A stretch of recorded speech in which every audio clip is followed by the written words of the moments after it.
ಮೊದಲನೇದಾಗಿ ರಾಜಕೀಯ ಕ್ಷೇತ್ರದಿಂದ ಬಂದಂಥವ್ರು ತಮ್ಮನ್ನೆಲ್ಲರನ್ನೂ ಕೂಡ ಬೇರೆ ನಮ್ಮ ರಾಜಕೀಯ ಸಂದರ್ಭದಲ್ಲಿ ತಮ್ಮನ್ನೆಲ್ಲರೂ ನಾನು ಮಾಧ್ಯಮದವ್ರನ್ನ ತಮ್ಮನ್ನೆಲ್ಲರನ್ನೂ ಭೇಟಿಯಾಗಿದ್ದೀನಿ. ಇದೊಂಥರ ಹೊಸತನ ನನಗೆ. ಕನ್ನಡ ಚಿತ್ರರಂಗಕ್ಕೆ ಏನಾದರೂ ಒಂದು ಮಾಡೋಣ, ಚಿಕ್ಕಂದಿನಿಂದನೂ ಒಂದು ಆಸೆ. ಮುಂಚೆಯಿಂದನೂ ಕೂಡ ಭಾಳ ದೊಡ್ಡ ದೊಡ್ಡ ನಟ ನಟಿಯರನ್ನು ನೋಡಿ ಬೆಳೆದಿದ್ದೀನಿ. ಡಾಕ್ಟರ್ ರಾಜ್ಕುಮಾರ್ ಅವರು, ವಿಷ್ಣುವರ್ಧನ್ ಅವರು, ಅಂಬರೀಷ್ ಅವರು, ರವಿಚಂದ್ರನ್ ಅವರು, ಶಂಕರ್ ನಾಗ್ ಅವರು, ಅನಂತ್ ನಾಗ್ ಅವರು, ಟೈಗರ್ ಪ್ರಭಾಕರ್ ಅವರು, ನಟಿಗಳು ಜಯಮಾಲಾ ಇರ್ಬೋದು, ಲಕ್ಷ್ಮಿ ಅವರು ಇರ್ಬೋದು, ಸರಿತಾ ಇರ್ಬೋದು, ಕಲ್ಪನಾ ಅವರು. ಸೊ ನಾನು ಕೂಡ ಸಾಮಾನ್ಯ ಕುಟುಂಬದಿಂದ ಬಂದಂಥವ್ರು. ಎಲ್ಲರಿಗೂ ಎಷ್ಟು ಕನ್ನಡ ಫಿಲ್ಮ್ ಅಂತಂದರೆ ಒಂದು ಆಸೆ ಇರುತ್ತೆ, ಹಾಗೆ ನೋಡಿ ನಾವು ಕೂಡ ಬೆಳೆದಂಥವ್ರು. ಸೊ ಒಂದು ಆಸೆ ಅಂತ ಇತ್ತು. ಧನಂಜಯ್ ಅವರು ಒಳ್ಳೆ ಒಂದು ಕಥೆಯನ್ನು ಹೇಳಿದ್ರು. ಸೊ ಇವ್ರ ಮೇಲೆ ಕಿಚಪ್ಪ ನಾಯನ ಅವಳ ಬಗ್ಗೆ ಒಂದೇ ಒಂದು ಮಾತು ಹೇಳಿ ಪ್ರತಿಯೊಂದು ಸ್ಟೆಪ್ನಲ್ಲೂ ಕೂಡ ನನ್ನ ಕಷ್ಟದಲ್ಲಿ, ಸುಖದಲ್ಲಿ, ತೊಂದರೆಯಲ್ಲಿ, ಸಂತೋಷದಲ್ಲಿ ಯಾವಾಗಿದ್ರೂ ನನ್ನ ಜೊತೆ ಇರ್ತಾಳೆ. ಸೊ ಇವತ್ತು ಕೂಡ she is my lucky charm. So Dhananjay ಅವರು ಭಾಳ ಒಳ್ಳೆ ಕಥೆ ಇದೆ, ಇದನ್ನು ತಾವು ಮಾಡಲೇಬೇಕು ಅಂತ ಹೇಳಿದಾಗ ರಾಯಲ್ ಅವರು ಇರಬಹುದು, ನಾವು ಸೇರಿಕೊಂಡು ಮಾಡೋಣ ಅಂತ. ಅದರಲ್ಲೂ ನನ್ನ ತಮ್ಮ ಚಂದ್ರರಾಜ್ ಹಟ್ಟಿಗಳು ಭಾಳ ಬುದ್ಧಿವಂತ. ಸೊ ಮಾಡೋಣ ಅಂತ ಡಿಸೈಡ್ ಮಾಡಿದ್ವಿ. ಸೊ ಒಂದು ಒಳ್ಳೆಯ ಪ್ರಯೋಗವನ್ನು ಕನ್ನಡ ಫಿಲ್ಮ್ ಇಂಡಸ್ಟ್ರಿ ಕೂಡ ಭಾಳ ಎತ್ತರದಲ್ಲಿ ಬೆಳೀತಾ ಇದೆ. ಕನ್ನಡ ಫಿಲ್ಮ್ ಇಂಡಸ್ಟ್ರಿಗೆ ಇಡೀ ದೇಶದಲ್ಲಿ, ವಿದೇಶದಲ್ಲೂ ಕೂಡ ಇವತ್ತು ಪ್ರೇಕ್ಷಕರಿದ್ದಾರೆ. ಸೊ ಒಂದು ಹೊಸ ಪ್ರಯತ್ನವನ್ನು ಮಾಡೋಣ ಅಂತ ಹೇಳಿ ಚಾಮುಂಡಿ ದೇವಿಯ ಒಂದು ಹೆಸರಿನಿಂದ ಆಶೀರ್ವಾದ ಪಡೆದುಕೊಂಡು ಮಾಡ್ತೀವಿ. Super super madam. ಎಷ್ಟು ಪಟ್ಪಟ ಅಂತ ಕನ್ನಡ ನಾಯಕ ನಟರು ಅವತ್ತಿನಿಂದ ಇವತ್ತವರೆಗೂ, ಹಾಗೆ ನಾಯಕಿಯರ ಹೆಸರು ಹೇಳಿದ್ರೆ ಅಂದ್ರೆ ನಮಗೆ ನೆನ್ಸ್ಬಿಟ್ಟು ಹೇಳಿ ಅಂದ್ರೆ ಒಂದು 5-5 ಹೆಸರು ಸಡನ್ ಆಗಿ ನೆನಪಾಗುತ್ತೋ ಇಲ್ವೋ, ಅಷ್ಟು ಚಂದ.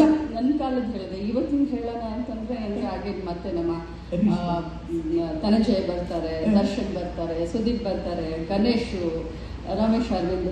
ಗಣೇಶ್ ಜೊತೆ ಮತ್ತೊಂದು ಸಿನಿಮಾವನ್ನು ಮಾಡ್ತಾ ಇದ್ವಿ ನಮ್ಮ ಪ್ರೊಡಕ್ಷನ್ ಹೌಸ್ನಿಂದನೇ.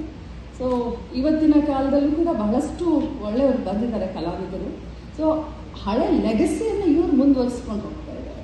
ಸೊ ನಮ್ಮ ಕನ್ನಡ ಚಿತ್ರರಂಗದ ಆ ಶ್ರೀಮಂತಿಕೆಯನ್ನು, ಆ ಸೊಗಡನ್ನು ಈಗಿನ ಕಲಾವಿದರು ಮುಂದುವರಿಸ್ಕೊಂಡು ಹೋಗ್ತಾ ಇದ್ದಾರೆ. ಸೊ ಹಳೆಯದಕ್ಕೂ ಹೊಸದಕ್ಕೂ ಭಾಳ ಸಾಮ್ಯತೆ ಇದೆ.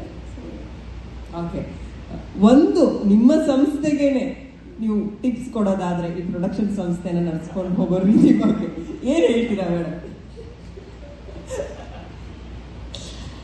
ಒಳ್ಳೆ ಸದಾಭಿರುಚಿ ಇರುವಂತ ಪ್ರೇಕ್ಷಕರನ್ನ ಆ 3 ಗಂಟೆ, ಯಾಕಂದ್ರೆ ಒಬ್ಬ ಪ್ರೇಕ್ಷಕ, ಯಾಕಂದ್ರೆ ನಾನೊಬ್ಬ ಸಾಮಾನ್ಯ ಪ್ರೇಕ್ಷಕನಾಗಿ ಮಾತನಾಡ್ಲಿಕ್ಕೆ ಬಯಸ್ತೇನೆ. ನಾವು 3 ಗಂಟೆ ಯಾಕೆ ಹೋಗ್ತೀವಿ, 2 ಗಂಟೆ ಯಾಕೆ ಹೋಗ್ತೀವಿ ಅಂತಂದ್ರೆ ಏನಾದರೂ ಹೊಸತನ ಇರುತ್ತೆ, ಮನೋರಂಜನೆ ಇರುತ್ತೆ, ಒಂದು ಮೆಸೇಜ್ ಇರುತ್ತೆ, ಸಮಾಜಮುಖಿಯಾದಂಥ ಒಂದು ಕಾಳಜಿ ಇರುತ್ತೆ, ಸಮಾಜಮುಖಿಯಾದಂಥ ಒಂದು ಚಿಂತನೆ ಇರುತ್ತೆ ನಮ್ಮಂತೂ.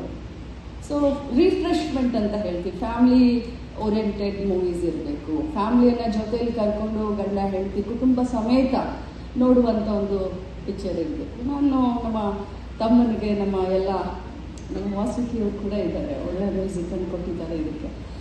ಸೊ ಇಷ್ಟೇ ಹೇಳಲಿಕ್ಕೆ ಬಯಸ್ತೇನೆ, ಒಂದು ಮೆಸೇಜ್ ಇರಬೇಕು, ಫ್ಯಾಮಿಲಿ ಓರಿಯೆಂಟೆಡ್ ಇರಬೇಕು, ಮಾಸ್ ಬೇಸ್ಡು ಇರಬೇಕು, ಕಮರ್ಷಿಯಲ್. ಡೆಫಿನೆಟ್ಲಿ ಪ್ರೇಕ್ಷಕರು ಏನೇನು ಬಯಸ್ತಾರೋ ಅದೆಲ್ಲ ಇರಲಿ, ಹಾಕಿರೋ ದುಡ್ಡು ವಾಪಸ್ ಬರಲಿ ಅಂತ ಕೇಳಿ. ಆ ಲಾಸ್ಟ್ ಲೈನ್ ಹೇಳಿದ್ರಲ್ಲ ಮೇಡಮ್, ಅದು ಬಹಳ ಇಂಪಾರ್ಟೆಂಟ್ ಲೈನ್. ಅದು ಸಾಕಾಗಿ ಹೇಳಿದ್ರೆ. ಆ್ಯಂಡ್ ನಾನು ಪ್ರತಿ ಸಲ ನೀವು ಒಂದು ಇನ್ಸ್ಪಿರೇಷನ್ ಅಂತ ಹೇಳ್ತಾನೆ ಇದ್ದೀನಿ. ಇಲ್ಲೇ ಜಸ್ಟ್ ನಯನ ಅವ್ರನ್ನ ತೋರಿಸ್ಬಿಟ್ಟು ನನಗೆ ಬಹಳ ಇಷ್ಟ ಇವರಂದ್ರೆ ನನ್ನ ಲಕ್ಕಿ ಚಾಮ್ ಅಂತೆಲ್ಲ ನೀವು ಹೇಳಿದಾಗ, ಒಂದು ಹೆಣ್ಣು ಮಗಳಾಗಿ ಇನ್ನೊಬ್ಬ ಹೆಣ್ಮಗಳನ್ನ ಸಪೋರ್ಟ್ ಮಾಡೋಂಥ ರೀತಿ, ಜೊತೆಗೆ ನಿಲ್ಸ್ಕೊಳ್ಳೋಂಥ ರೀತಿ, ನಾನು ಅದಕ್ಕೆ ಹೇಳಿದೆ ಪ್ರತಿಯೊಂದು ಹಂತದಲ್ಲೂ ನಿಮ್ಮಿಂದ ಕಲಿಯೋದು ಬಹಳ ಇದೆ ಮೇಡಮ್.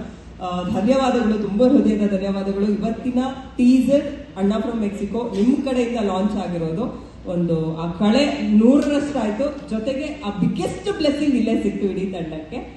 ನೈನ್ ಅವ್ರಿಗೆ ಮೈಕ್ ಕೊಟ್ಬಿಡೋಣ. ಒಂದು ನಿಮಿಷ. ನಮ್ಮ ಆನಂದ್ ಆಡಿಯೋದವ್ರಿಗೆ, ಜಿ ಸ್ಟುಡಿಯೋದವ್ರಿಗೆ ಮತ್ತು ಈ ಅಣ್ಣ ಫ್ರಮ್ ಮೆಕ್ಸಿಕೋ ತಂಡದ ಪ್ರತಿಯೊಬ್ಬರಿಗೂ ಕೂಡ, ಪ್ರತಿಯೊಬ್ಬರಿಗೂ ಕೂಡ ನಾನು ಒಳ್ಳೇದಾಗಲಿ ಅಂತ ಕೇಳ್ಕೊಳ್ತೀನಿ. ಆ ಭಗವಂತ ತಾವೇನು ಕನಸನ್ನು ಕಂಡಿದ್ದೀರಾ, ಆ ಚಾಮುಂಡೇಶ್ವರಿ ತಮ್ಮ ಎಲ್ಲ ಕನಸನ್ನು ಈಡೇರಿಸಲಿ ಅಂತ ನಾನು ಪ್ರಾರ್ಥನೆ ಮಾಡ್ತೀನಿ. ವಿನೋದ ವಿನೋದ್ ಸರ್.